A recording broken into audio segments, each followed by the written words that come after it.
I think post-release downloadable content in Mass Effect is definitely something that's very important to BioWare, and it's true on all of our products. But Mass Effect is just like I said earlier, it's this big toy box. It's like this enormous galaxy with millions of stars and planets to explore, and we can select out the interesting ones and develop them out and continue the storyline as we did with the Batarian race and Bring Down the Sky.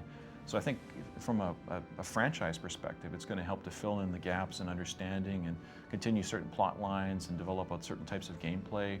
And really we'll try and customize it and build different types of post-release downloadable content to suit different play patterns, suit different types of players. And in the end, it's all about making a great, fun experience for our audience.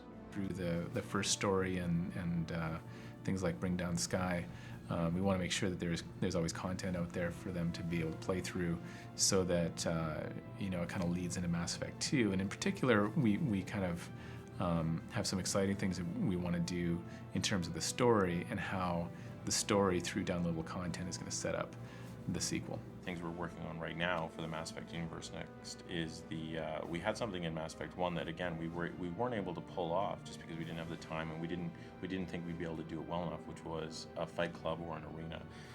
So we're actually working on that for our next downloadable content piece, and we're hoping it'll be really special.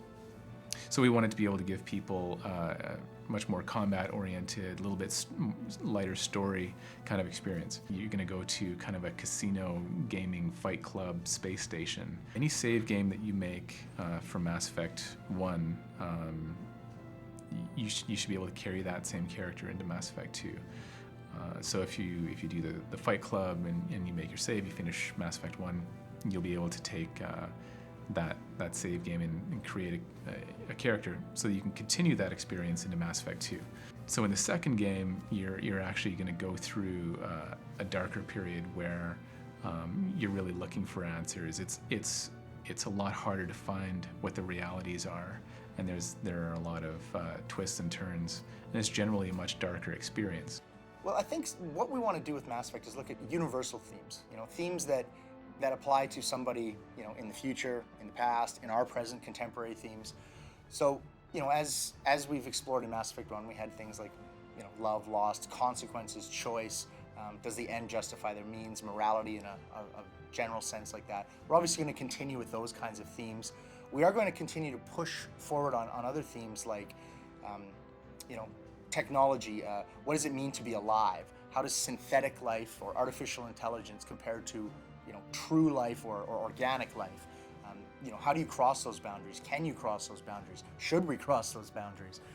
We really want to sort of push into that direction. Things that, people are already starting to think about and imagine in our world, and we just want to take those kernels of exploration and push them forward, extrapolate them into our vision of what may come down the road. We've been very conscious of the ability of players to make choices, and we understand that if those choices don't have consequences that carry on through the trilogy, there was no point in making them. Now that obviously has painted us into a difficult position because we have multiple threads, multiple endings, certain characters may or may not be alive. It's created extra work for us, but we felt it was necessary to really capture what we were going for with Mass Effect. So the short answer of how we're going to deal with all those decisions in Mass Effect 2 and going forward is that we're creating alternate versions of all sorts of scenarios. We're almost creating, I hate to say 2 full games, but we are definitely creating more content than what a person will see on one playthrough.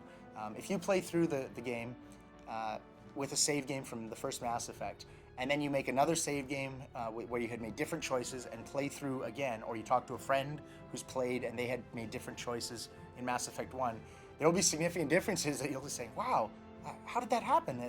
That guy was dead in my game. And they'll say, well, no, he's not dead in my game, and boy, he sure had an impact. You're going to see Captain Anderson again. You're going to see Udina again.